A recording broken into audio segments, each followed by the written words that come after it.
Vous êtes pasteur, vous devez avoir été établi par un prophète vivant. Donne l'écriture. Soki ozali pasteur esengeli ozala ochamaki na nzela ya mosakoli moko aza na bomoi pesa likomi aza nango te. Aaron avait été établi par Moïse. C'est l'image de tout ce qui doit se faire. Nous avons donné l'écriture. Ce n'est pas Moïse qui l'a établi, mais c'est Elohim qui a appelé et Moïse et Aaron. Alors na chanaki na Mose kolantsama likomi bongesala makaka ndengo na biso topesaki likomi tolobi Elohim nde achaki bango na Mose na Alona yende mutu abengaki bango Plutôt yauli penza.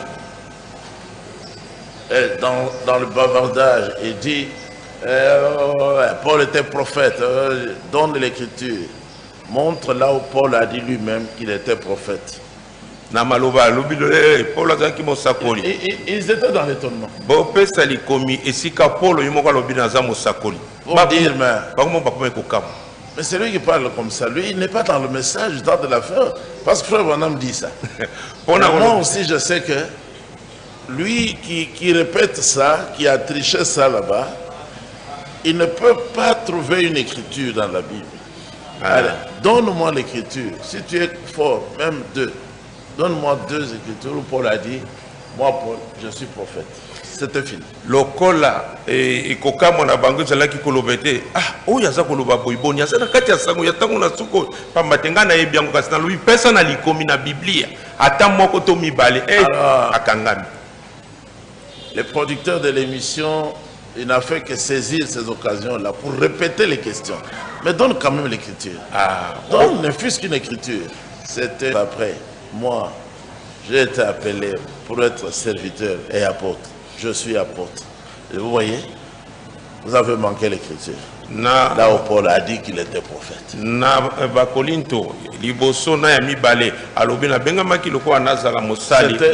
C'était pour leur fermer la bouche et avoir beaucoup de points. Et nous avons eu beaucoup de points et ils ont échoué. Ezalaki pona kokangisa bango monoko pe kozwa ba point mingi biso tozwaki ba point mingi bango bakweyaki. Le Seigneur nous a donné sa parole. Nkolo apesi biso liloba na ye. Vous ne pouvez pas quand même vous mettre en tête que vous aurez la victoire en débattant ou en cherchant à vous battre avec l'église du Seigneur. Il ne le permettra pas. Bokoki komichana mutute te bokozwa elonga na kobenda na katula kusala na ecclesia ya nkolo nkolo akopesa nzela wana te. Amen. Amen. Nous allons accueillir ceux qui sont ici pour la première fois. Tokoyamba baya wambala na bango ya liboso. Ils se tiendront debout pour qui se présente. Bakotelema po ete bamitalisa. Nous devons même avoir une ou deux personnes à qui j'avais dit, si vous êtes là, vous donnerez un court témoignage de ce que le Seigneur a fait avec. Tokoki kozala na moto moko to bato mibale na banani nga na epsaki bango soki bokozala wana bokoleka bopesa litatoli na oyo nkolo asali na. Tu es ce frère là. Tu as été baptisé hier. Non, viens te présenter ici. Tu donnes un court témoignage. Et là-bas, c'est qui? Moi, je m'appelle Jean-Camille Vouvou. Jean-Camille Vouvou. Je viens de Montréal, au Canada. Tu viens de Montréal? Oui, sur une invitation d'une société de télécommunications pour lancer la 4G.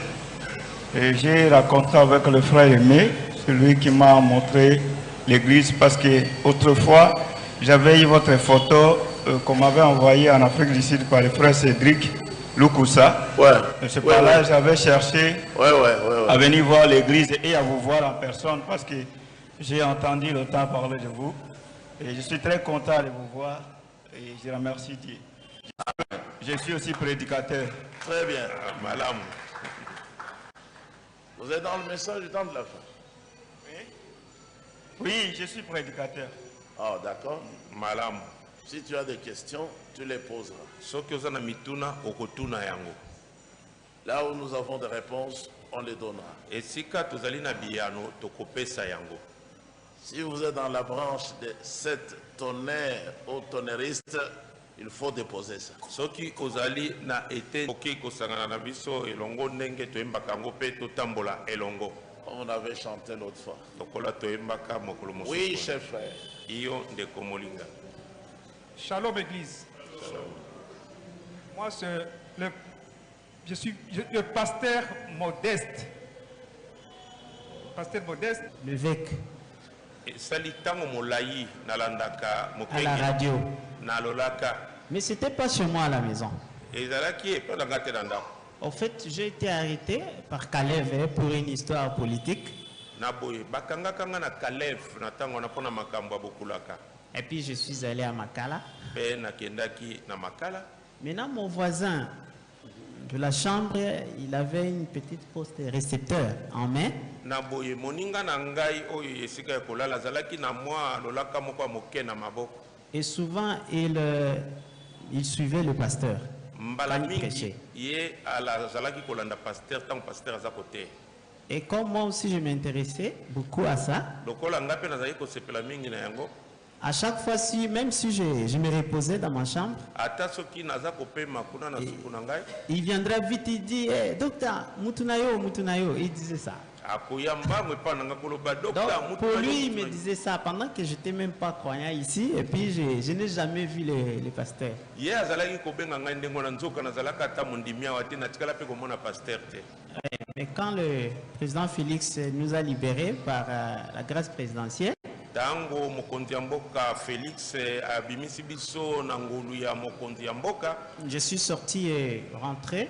na abimaki pe nazongaki. J'ai commencé à aller dans une église de Montbayer. Parce que c'est un pasteur aussi. Nakomaki kokende na lingomba moko ya kolo lupangu na ngai ye pe azalaka pasteur. Mais je n'étais pas convaincu. Kasi nasukisamaki te. Il y avait quelque chose qui brûlait en moi. Ça me disait, il faudrait aller voir ton ami là, vois lui et puis tu vas l'écouter.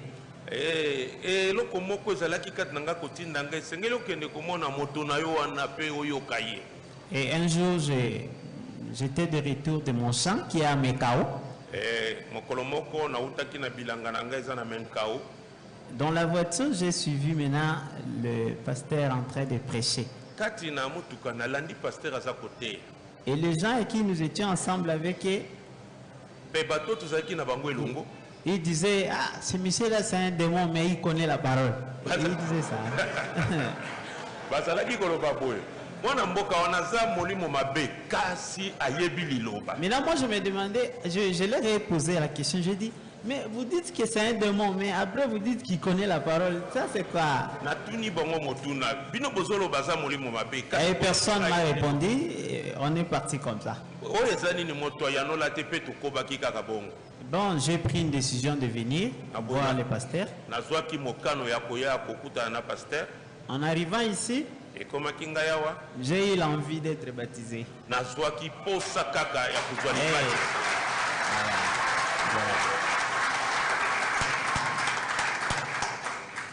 Et la manière dont il m'a accueilli, ça m'a impressionné parce que souvent, des hommes pareils, ils peuvent pas. Vous pouvez faire une semaine parce que les pasteurs ne peuvent pas recevoir. Mais moi, c'était du tic au tac et puis je le vis, on s'est parlé. Alors, c'était prévu que je sois baptisé le même jour. Il n'y avait pas d'eau.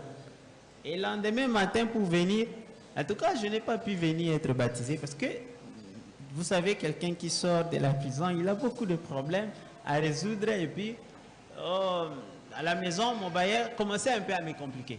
Na boye lolenge ayambaki ngai elekelaki ngai boyebi bato ya motindo boye ezalaka pasi mpona kokutana na bango poso mobimbo koyoka pasteur azoyamba te kasi ye ntango ayambaki ngai esimbaki ngai makasi ebongaki nazwa libatisi mai ezalaki te ebongaki na ya lobi kozwa libatisi kasi boyebi ete soki moto abimi baboloko aza nano na makambo ebele lobi nango mpe esimbaki te mpo na ngai.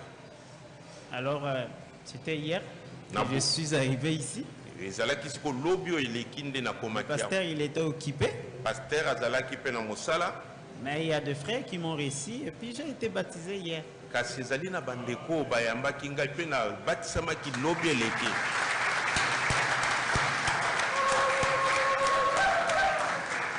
Et je glorifie le Seigneur pour ça. Je vais vous demander seulement de prier pour moi parce que j'ai encore trop de combats. On me combat déjà là-bas parce que j'ai dit ouvertement à ce pasteur que moi je commence à prier chez le pasteur Casse. Il dit, oh toi tu es maudit. C'est ça qu'il m'a dit le matin avant de venir.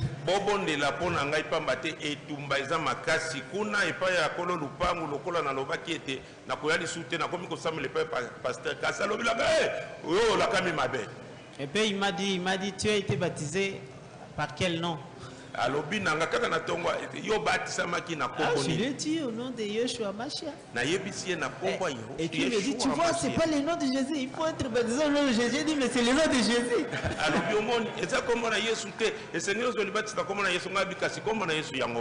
En tout cas, vous devez prier pour moi. Je vous aime beaucoup et les pasteurs, que Dieu vous bénisse.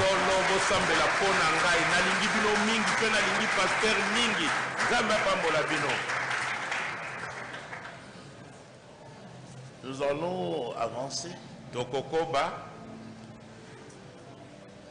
Aujourd'hui, on ne va pas aborder le chapitre de mystère. Lelo.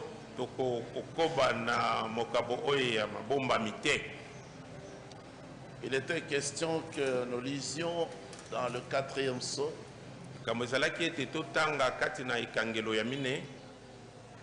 pour démontrer clairement que là aussi, Frère Branham n'a jamais dit que les 7 tonnerres étaient révélés. Dans le 4e psaume. Par contre, il a dit là-dedans, il faut encore attendre. Que les 7 tonnerres fassent entendre leur voix à un groupe qui pourra recevoir la parole. Ce groupe-là aura la puissance pour faire les miracles, pour faire n'importe quoi qu'il voudra faire.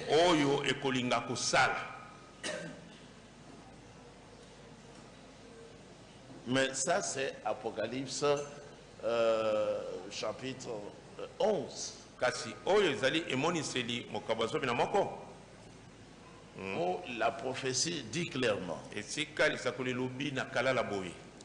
depuis le verset 3, je donnerai le pouvoir à mes 2 témoins pour qu'ils puissent prophétiser pendant 1260 jours. Ça va être plus précisément à Jérusalem. Ils auront le pouvoir de fermer le ciel pour qu'il ne pleuve pas pendant le temps de leur prophétie. C'est-à-dire pendant 3 ans et demi. Et ça, c'est Élie qui a déjà fait ça. Ce n'est pas Élie Branham, mais Élie des Hébreux qui devra le faire encore sur la terre.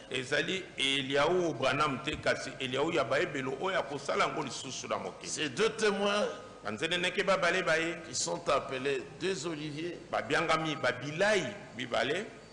auront le pouvoir également de changer les eaux en sang et de frapper la terre de toutes sortes de fléaux. Si quelqu'un veut leur faire du mal, ils sont à deux. soki moto alingi kosala bango mabe bango babale Le feu sortira de la bouche de ces deux témoins moto mokobima na monoko ya banzenene ke obabale pour tuer mpona koboma les adversaires de ces deux témoins. babundisi ya banzenene ke babale Si wana quelqu'un veut leur faire du mal, il faut qu'il soit tué de cette manière. soki moto alingi kosala bango mabe esengeli abomama na motindo wana. Donc voilà le classement et la bonne corrélation de ces prophéties éclairées par les Saintes Écritures. botala botandami na boyokani ya masakoli oyo oyo engangisami na makomi mabule. Aucun homme sur la terre n'a le droit moto moko te na mokili aza na ndingisa de lier sa personne à cette prophétie qui parle de deux témoins. ya kokomisa kokangisa bomoto na ye na lisakoli oyo eza koloba na ntina na banzeneneke babale Pour commencer à tromper les autres, que, comme on parle de miracles ici, l'onction, alors ce sont les sept tonnerres qui donnent l'onction. Quand je suis allé à Kikwit, J'étais à Kikwit. I was in Kikwit. Moule bandi. The rain Je started, n'interprétais pas. and I told the interpreter, Qui était là, stop qui interpreting. Who was there with me? Zalaki. You were there. Tellement. Stop it. Moula. Rain. Kusaka nangate. Don't play with me. And it Et stopped. Telemi. Stopped. non. mpona Cette prophétie ne parle pas de Kikwit. mpona koloba na basusu omoni ezali epakolami batatoli babale ngai naza na ntango nakendaki na kikwiti eza awa baza kolobela ya kikwiti te J'avais arrêté la pluie. o ngai natelemisaki nakangaki mvula. Mais dans la prophétie, il est dit, fermant le ciel kasi na lisakoli elobi kokanga lola likolo nyonso pour qu'il ne pleuve pas po ete mvula enoka te pendant le temps na de ntango leur prophétie. na eleko ya ntango ya lisakoli na bango. Maintenant, observez bien ici, ces deux prophètes, regardez ce qu'ils vont faire maintenant, exactement ce que Moïse et les autres avaient fait là-bas. Frères, Dieu passe vraiment à l'action ici. They have power to shut the heavens that it rain not in the days of their prophecy. Ils ont le pouvoir de fermer les cieux, afin qu'il ne tombe point de pluie pendant les jours de leur prophétie. Elijah, he knows how to do it. He's done it before. Amen. Moses knows how to do it. He's done it before. That's the reason it's kept back. Élie, il sait faire cela, il l'a déjà fait. Amen. Moïse sait faire cela, il l'a déjà fait. C'est dans ce but-là qu'ils ont été gardés. Now, amen. I could say something awful good right here, but it's better to hold it till morning. See? All right. Maintenant, Amen. Je pourrais dire quelque chose de vraiment bien ici, mais il vaudrait mieux que je le retienne jusqu'à demain soir. Voyez? Très bien. And have power over the waters to turn them to blood and to smite the earth with plagues as oft as they will. Et ils ont le pouvoir de changer les eaux en sang et de frapper la terre de plaies chaque fois qu'ils le voudront. What is it? What can bring these things but the Word? They can do nature any way they want to. Here it is. They're the one who brings on this sixth seal. They uncover and open it up. It's the power of God. To interrupt nature. See, the sixth seal is completely an interruption of nature. Do you get it now? Qu'est-ce qui peut produire ces choses à part la parole? Ils peuvent contrôler la nature comme ils le veulent. Voilà, ce sont eux qui amènent ce sixième sceau. Ils le dévoilent et ils l'ouvrent. C'est la puissance de Dieu pour suspendre le cours de la nature. Vous voyez, le sixième sceau, c'est la nature qui suspend complètement son cours. Vous saisissez maintenant? There's your seal.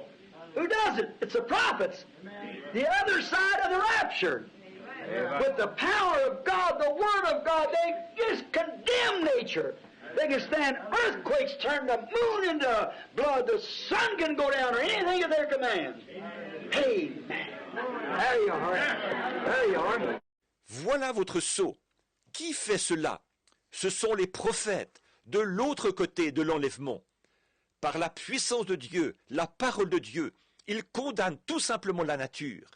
Ils peuvent provoquer des tremblements de terre, changer la lune en sang, le soleil peut se coucher, ou quoi encore, à leur commandement. Amen. Voilà, voilà. And now here's these two prophets standing here with the word of God to do anything in nature they want to, and they shake the earth. It shows exactly who does it. It's Moses and Elijah. Because there's their ministry re-impersonated again. Both men. Et maintenant, voici ces deux prophètes qui se tiennent là, avec la parole de Dieu, pour contrôler la nature comme ils le veulent. Ils ébranlent la terre. Et c'est par là qu'on peut voir précisément qui le fait. Ce sont Moïse et Élie, puisque voilà leur ministère représenté de nouveau. Ce sont ces deux hommes. Oh my, do you see it now? See what the sixth seal is? It's those prophets. Now notice, don't let it choke you, but watch what opened that seal. Prophets.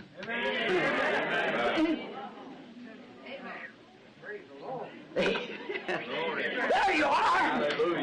Oh, we're living in the eagle days. Head up the mountain clouds. Oh là là, le voyez-vous maintenant? Vous voyez ce qu'est le sixième sceau?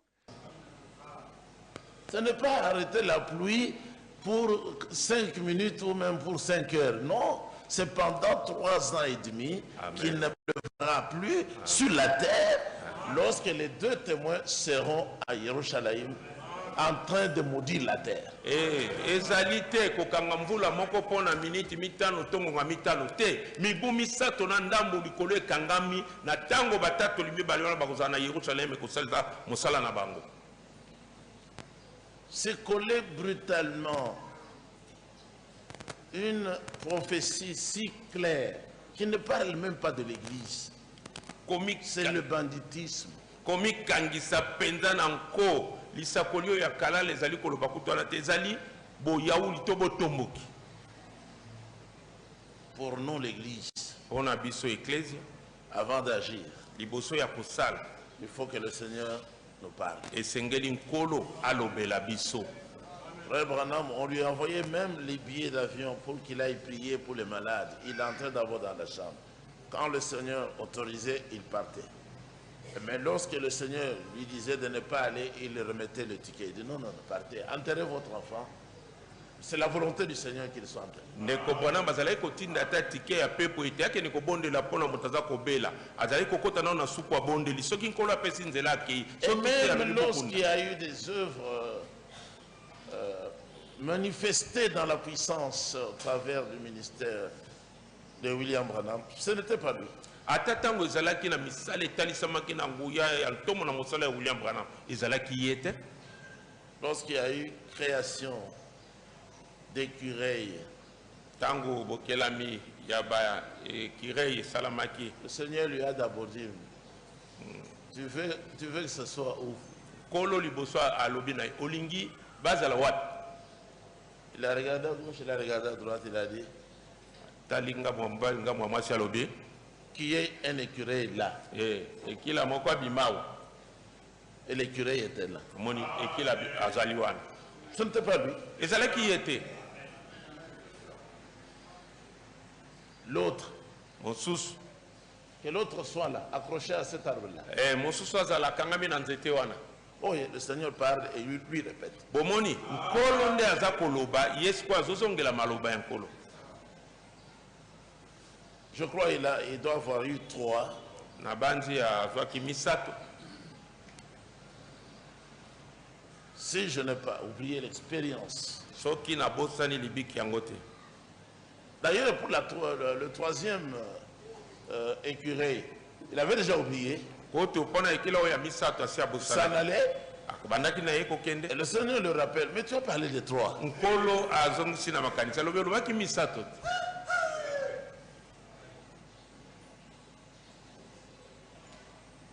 Peut-être que je dois avoir aussi oublié.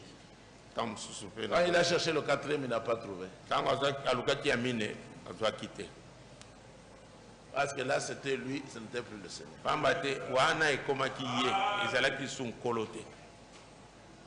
Nous devons marcher dans la crainte du Seigneur. Osengeli kotambola kati na bobangi ya nkolo. L'humilité précède la gloire. Omikitisa nde yaka liboso na nkembo. Mais l'orgueil précédera toujours la chute. Asi lo fundu lo leso yango ekubando yaka liboso ya bokwei.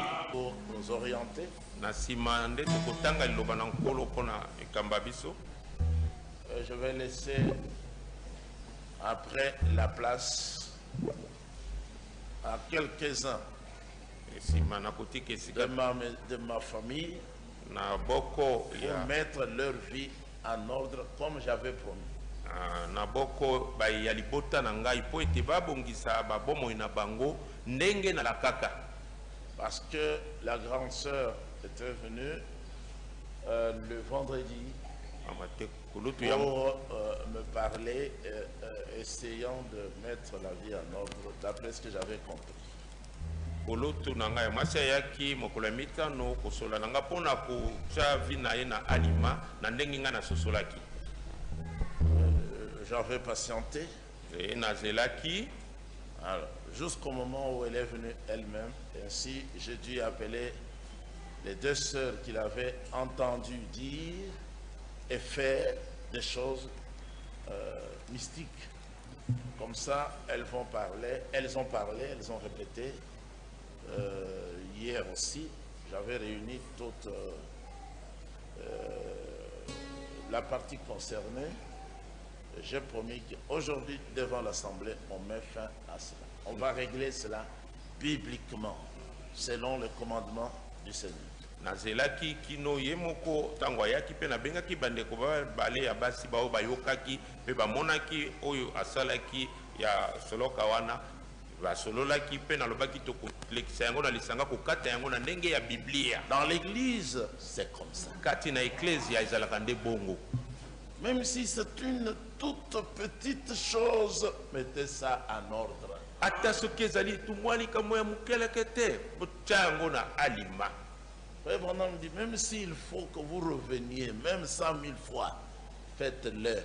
Allez-y de la manière biblique.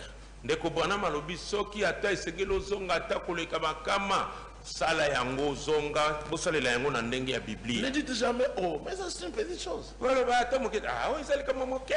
Il dit, mais ce sont les petits renards là. Alobi ezali bagambala oya mike wana qui abîment le raisin. Nde babebisaka miwiti. Et Paul a dit, et Paul alobaki un peu de levain. Et moi fulo moke fait lever toute la pâte. Eza kovimbisa potopoto mobimba. Donc la vie dans l'église du Seigneur qui est la véritable église, bomo ina toujours la confession. Bomo ina eklezia ya nkolo ezali eklezia ya solo ezali tango nyonso boyambo. C'est toujours la véritable repentance. Ezali tango nyonso boleli ya mabe ya solo ya motema. C'est toujours et toujours la réparation de fautes. Ezalaka pe kozala tango nyonso bobongisi ya mbeba oyo salaki. Vous n'entrerez pas au ciel avec ces choses-là si vous les avez, vous les cachez. Donc il faut tout régler ici. Ne pensez jamais. Oh, à mon âge aussi. Oh, mais moi je vais dire ça. Dans l'assemblée là, il y a mes enfants. J'ai même des petits-enfants. Non. Ce ne sont pas vos enfants qui sauvent. Ce ne sont pas les petits-fils qui vous sauveront. Le Seigneur exige un arrêt. Le regret profond et sincère. Vous ne devez pas juste le faire parce qu'on vous pousse à le faire. Vous devez réaliser en vous-même que vous avez mal fait. Vous pleurerez. Et vous n'allez pas faire souffrir les gens pour vous écouter. Vous direz la vérité et puis automatiquement vous pardonnez.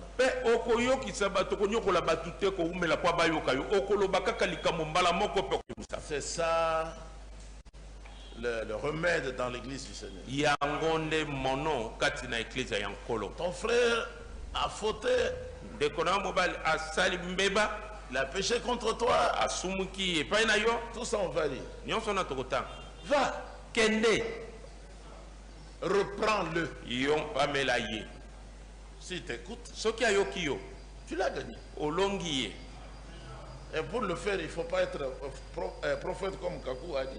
Pona kosala ngo esengeli kozala te lokwa mosakoli na C'est ekakwa pour lobi. toi, c'est pour elle, tout le monde. Eza pona yo, eza pe pona ye, eza pona moto nyonso. Amen. Amen. S'il ne t'écoute pas, prends quelqu'un d'autre qui ne connaît pas cette affaire. Comme ça, vous serez à deux. Soki ayoki yo te, zwa moto mosusu ayebi likambo wana te, na boyi bokokoma mibale. Qu'il apprenne ça sur le champ. Ye pe ayebi lango kaka na esika wana. S'il ne vous écoute pas, prenez un troisième. Soki ayoki bino wana te, bozwa oya misato. S'il n'écoute pas les trois que vous êtes, dites-le à l'église. Soki ayoki bino misato te wana, boloba yango siko na eklesi. Mais si, devant l'église, il ne veut pas se repentir, il ne veut pas mettre sa vie en ordre, sachez que c'est un incrédule, il ne croit pas. Allez, hop, dehors. Soki kat liboso na eklezia ayoki te, azali moto ya ndimaka te, azali esu te, kobenga na libanda. On va lire cela. Tokotanga yango. Ainsi, chacun doit savoir qu'on est dans la présence de Dieu.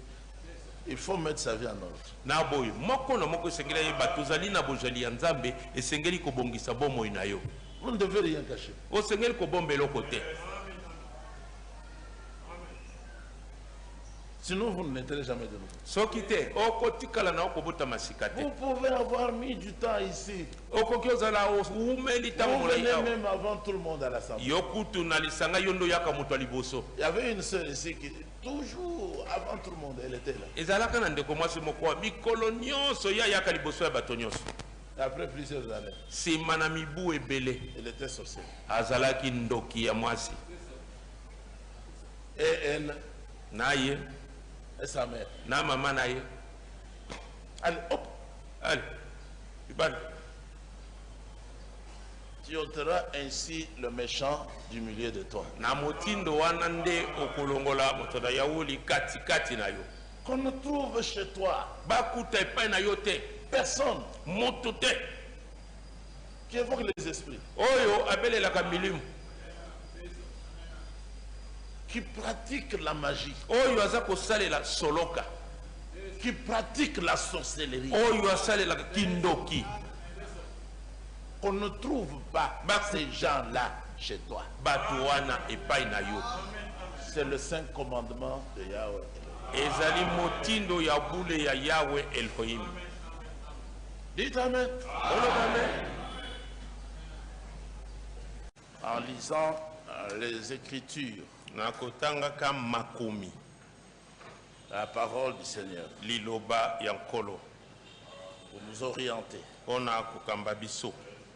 pour que son esprit Oite molimo na ye nous sonde. ekota biso na bojindo.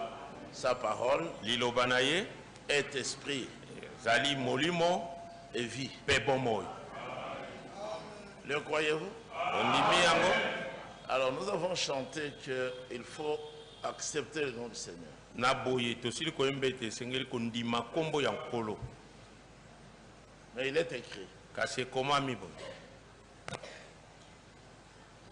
si quelqu'un invoque le nom du Seigneur, Soki moto songolo abeleli kombo ya nkolo, il doit s'éloigner de l'iniquité.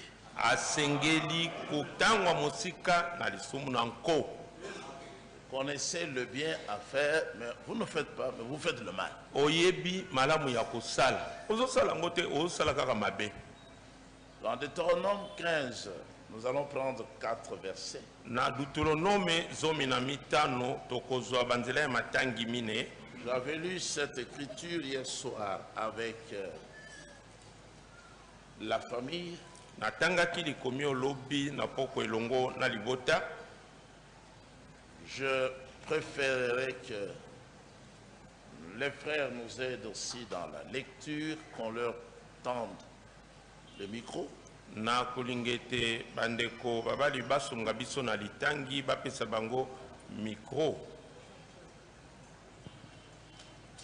Ça, c'est concernant la vie pratique d'un croyant, d'une croyante. Amen. Amen. Parce que les gens ne verront pas les 7 sceaux à travers nos êtres.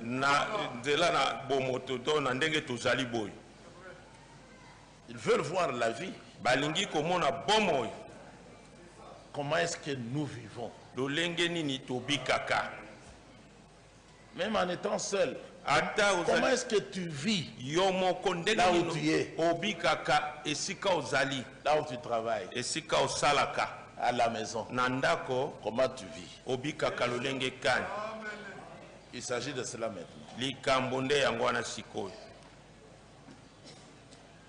Deutéronome 15. Tu peux prendre les 4 premiers versets. Le sous-titre aussi.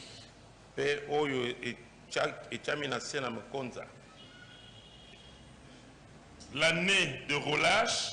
L'année de relâche. N'est-ce pas? Oui.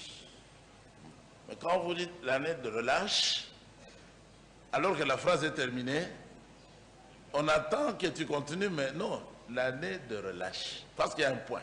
Allez, on souligne. Il y a une virgule. Hein?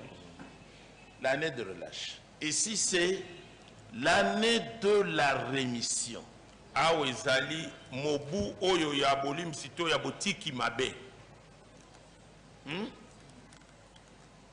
L'année de la rémission.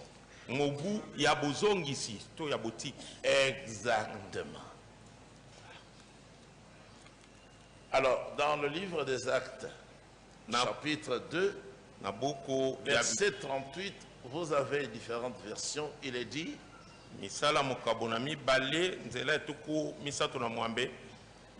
répentez-vous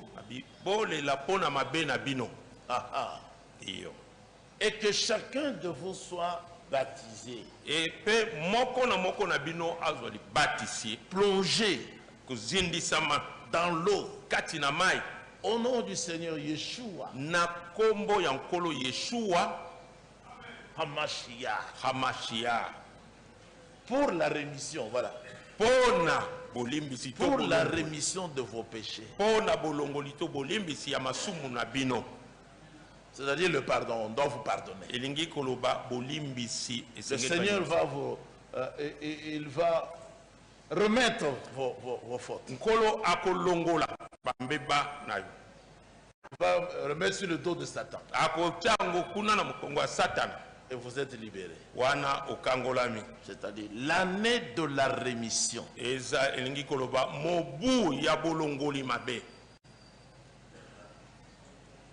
Ça peut s'appeler encore l'année de la grâce. C'est ce que le frère a dit ici. Il est sorti de la prison avec les autres.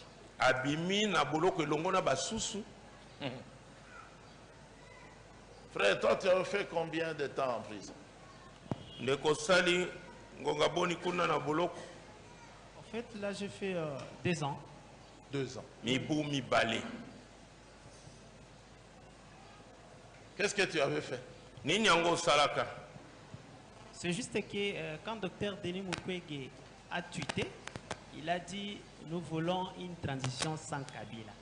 Et moi aussi, il a dit nous voulons une transition sans Kabila. Et moi maintenant j'ai tweeté en bas, j'ai dit exactement docteur, vous avez raison. Oh, c'était tout. Pour ça il faut 2 ans.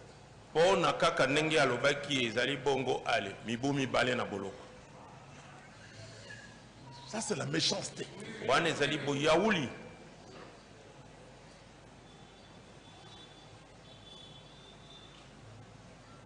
Il y a un travail qu'un croyant ne peut pas faire.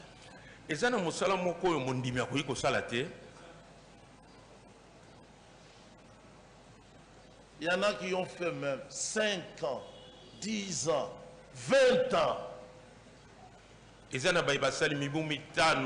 Sans avoir rien fait du mal.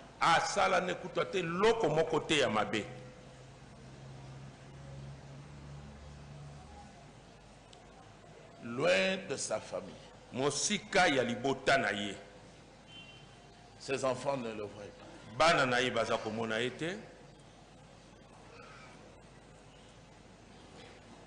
Ne vivez pas comme ça aussi. Les Écritures vont nous en parler. Ne sois pas rancunier en toi. Envers ton frère, envers ta soeur. Ne sois pas comme ça. Vous êtes rancunier. Ah, il m'avait fait.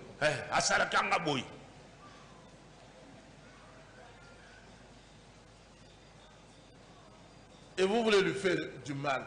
Vous voulez même le mettre à mort. Vous êtes Satan. Vous êtes comme Caïn. C'est ton frère. Pour les croyants,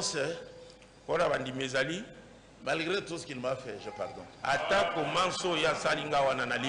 C'est ça, remettre les fautes. C'est cette année-ci. L'année inaugurée par le Seigneur lui-même quand il était en Israël.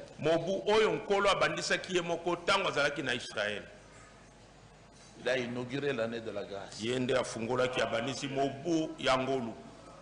Nous y sommes encore.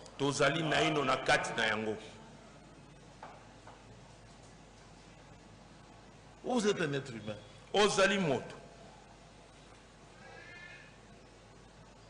Vous faites tout pour tuer l'autre. Tuer. C'est-à-dire qu'il est effacé de la terre. Vous vous prenez pour qui?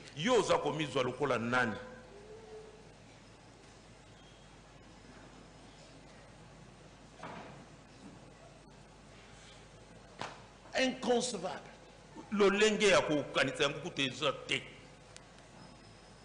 On lira.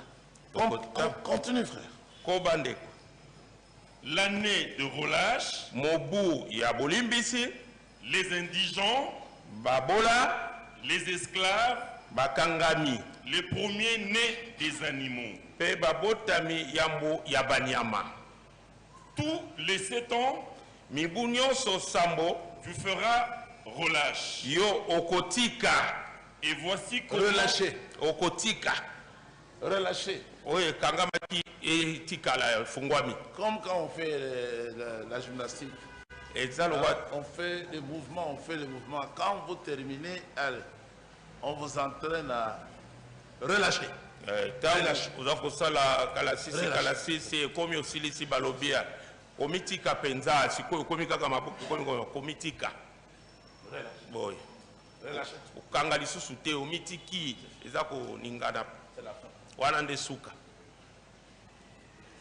Parce qu'en faisant les mouvements, la gymnastique,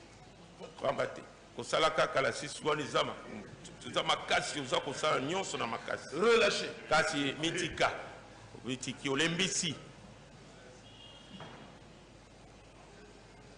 C'est ça notre vie. Le Seigneur nous demande ici de tout relâcher.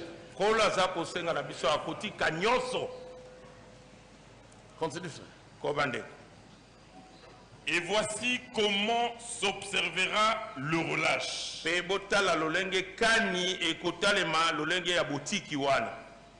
Quand on aura publié le relâche en l'honneur de Yahweh, tout créancier qui aura fait un prêt à son prochain. Là, c'est un peu un français difficile. Laisse-moi lire ici. Bible catholique. Tous les 7 ans, tu feras la rémission.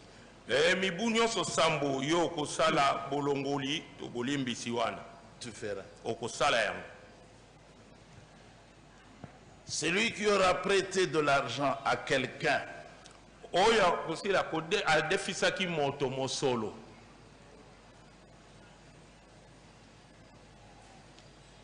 effacera cette dette-là. akoboma nyongo wana. Dites amen. Boloba amen. Faites ça aujourd'hui. Bosala yango lelo. C'est la parole du Seigneur. Eza liloba ya nkolo. Appelle seulement le frère ou la sœur. Remets-lui cette dette-là. Tu lui montres même comment tu vas supprimer ça. C'est une exigence de la parole du Seigneur pour la sanctification.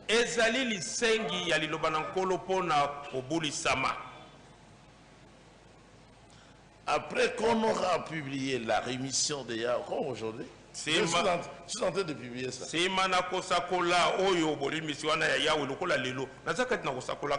Tu ne feras plus pression sur ton prochain. Tu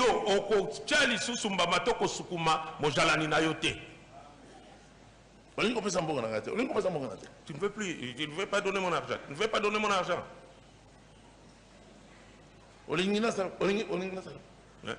Tu veux que je te fasse quelque chose.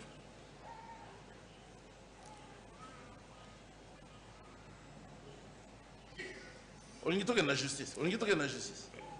Tu ne feras. Je t'amène en justice. Okosala. Tu ne feras plus okosala lisusu te pression bosukumi sur ton prochain. Et pas ya mojalani na yo. Sur ton frère. Ikola ndeko na yo ya mobali. Comme j'ai appris hier soir lorsqu'on parlait que le jour de la Sainte Seine où le grand frère décédé allait tomber ici, le jour de la Sainte Seine, sa jeune sœur, Tata Moissi, l'avait appelé de Kinkole jusqu'ici et puis il lui a dit, si tu ne me laisses pas ma maison, je veux me jeter sur la route, on me tamponne, comme ça tu restes avec la maison. Et tata mwasi abengaki kouta kikola ebisi soki otikeli ngai ndako na ngai te nakomi bwaka na balabala kuna. Mais okomi bwaka na balabala. Tu vas te jeter sur la route. Comment tu vas encore habiter la maison? Ndenge nini soki omi bwaki na balabala okufanda liso na ndako yango ndenge nini? C'est vrai. On les a mêlés ndenge. Ça c'est quelle intelligence? Okufela ndako. Tu vas mourir pour la maison. La maison construite avec l'argent de votre frère.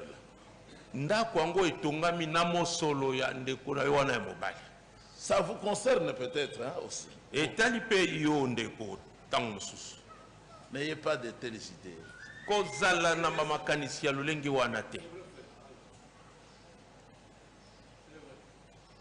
Relâchez. Botika. Relâchez. Botika. Et le Seigneur va te bénir. Penkolo akupambola yo.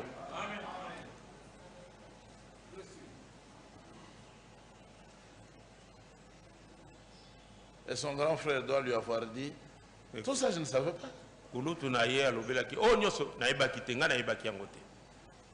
Ne te joue pas de moi.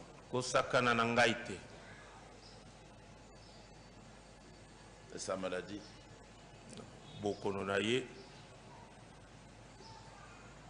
Jusqu'à la mort. Et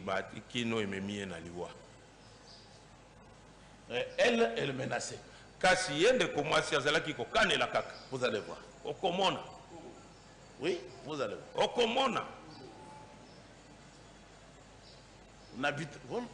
Vous ne ferez pas longtemps dans cette maison. Vous allez voir. On a prié. Frère, ne soyez pas comme ça. Si vous croyez la Bible ici, la parole, vivez comme le Seigneur.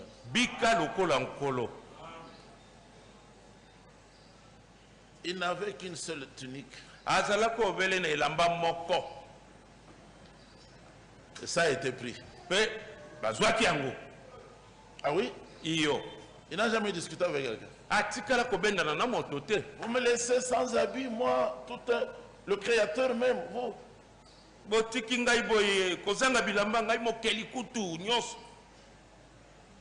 Comme ça, la croix. Boye na ekulusu. Il ne s'est jamais défendu pour que nous soyons sauvés. Atikala ko milongisa te nantine te biso to bika. Sans habit à la croix. Kozanga bilamba na ekulusu. Alors nous chantons là. Na boye to yebaka wana. Comme Yeshua. Kozala lokola Yeshua. Comme Yeshua. Kozala lokola Yeshua. Tous les jours de ma vie. Ya bomo inangai. Na mokili kino na kebu. Naza kosenga kaka. Kozala lokola ye. C'est tout. Et Sili. À ce moment, vous avez gagné. Natango no longi. Vous dites que vous le suivez. Mais vous obéissez seulement à Satan. Vous êtes hypocrite.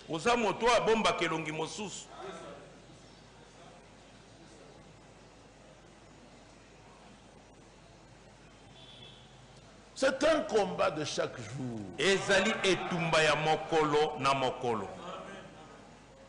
De chaque minute. Pour être un homme heureux. Pour être une femme heureuse.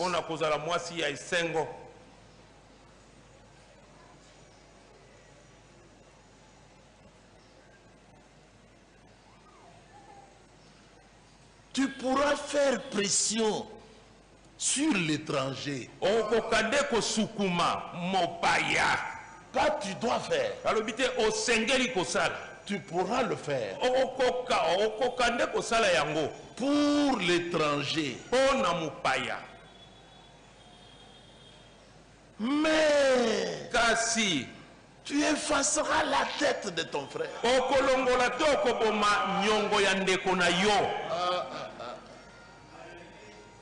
Ça ne vous touche pas.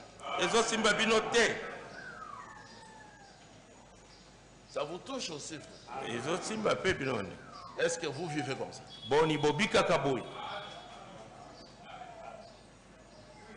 Ou bien quand vous voyez un frère qui est en faute, vous graissez les dents, vous agissez comme si vous étiez seulement à ma tête.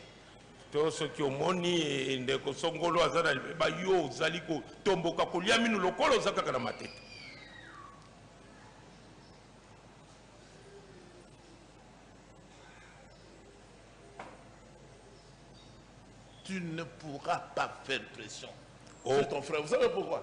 Mais parce qu'en faisant pression sur ton frère, tu fais pression sur son père, Elohim. Il n'aime pas ça. Un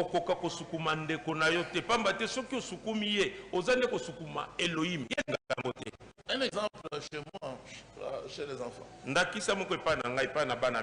J'ai deux Elisheba qui ont presque le même caractère. Elles ont pris le nom de leur grande sœur.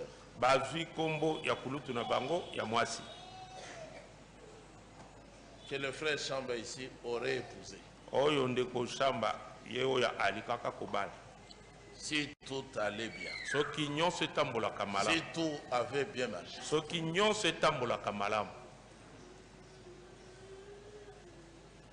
Un jour, j'ai vu Elisheba d'ici avec Abraham qui se disputait un jouet. Je suis intervenu, j'ai dit à Elisheba, mais c'est ton petit frère.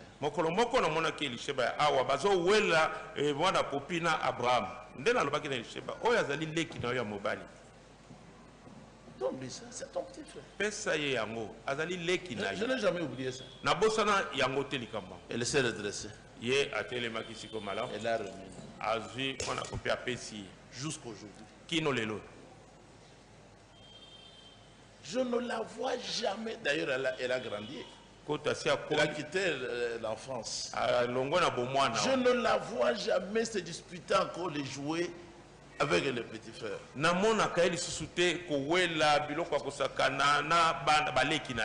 Je lui ai dit, c'est toi, quand tu vas à l'école, c'est toi qui dois lui acheter les jouets, tu l'amènes. Elle a capté ça une fois pour toutes.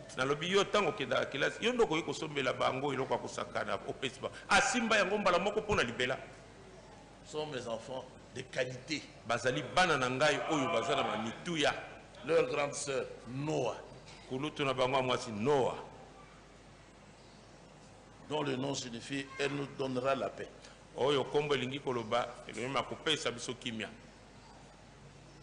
Ça va être, elle sera une femme de qualité.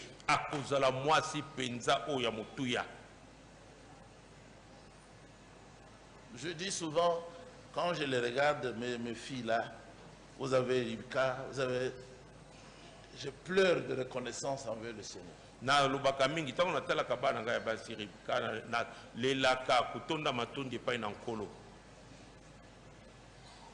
Je leur choisirai aussi leur mari, des hommes bien. Pas de faux frères. Parce qu'on ne peut pas prendre un bon caractère et remettre à un homme méchant.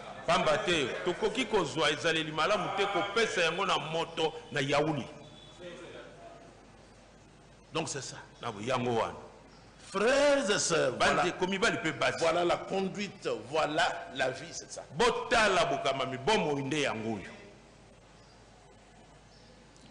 La sœur Caritas avait des conflits, harcelaires avec le frère Médard. Frère Médard. Oui, frère Médard.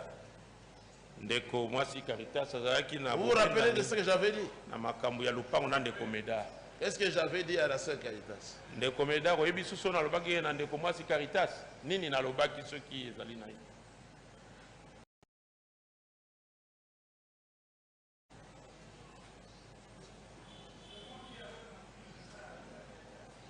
Oui, mais lui... Oui, on a eu des problèmes avec la sœur Caritas à propos de sa parcelle. Oui, c'est elle. D'ailleurs, le jour qu'on a fait le choix de cette parcelle-là, c'est elle-même qui l'a accepté. Puisqu'il y avait une petite maison là-dedans. Non, maintenant, l'argent que tu lui devais. Oui, bon, à propos de l'argent que je lui devais, c'était combien? En principe, c'était $1000. $1000. Qu'est-ce que j'avais dit à la sœur Caritas? Vous lui avez dit que de ne pas me faire pression. Qu'elle attende jusqu'à ce que je vais lui remettre. J'avais dit, laisse le frère Médard. C'est notre frère. Non. Nous allons te remettre cet argent-là.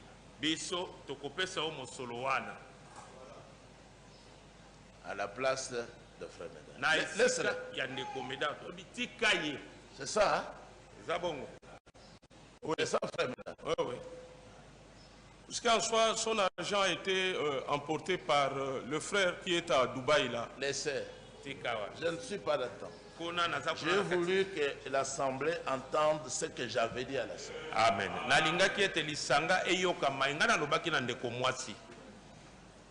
Et nous devons à frère Médard, à la sœur Caritas et à frère Médard.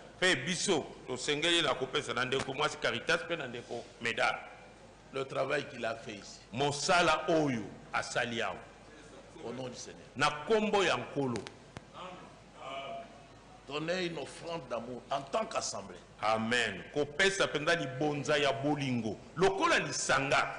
L'intelligence que le Seigneur lui a donnée, mise en œuvre ici. Moi, je ne savais pas qu'on avait un frère comme ça ici.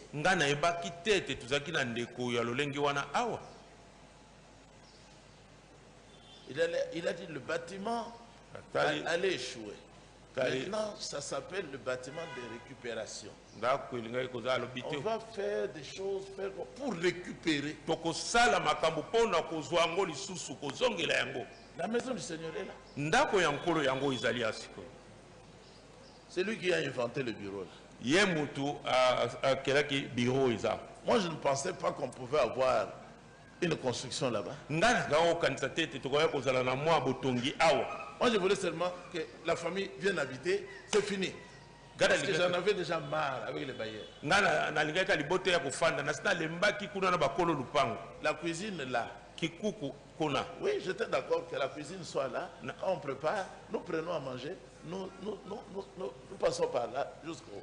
Nandimaki ete kikuku ezala kuna soki balambi biso tozwa kabila tomate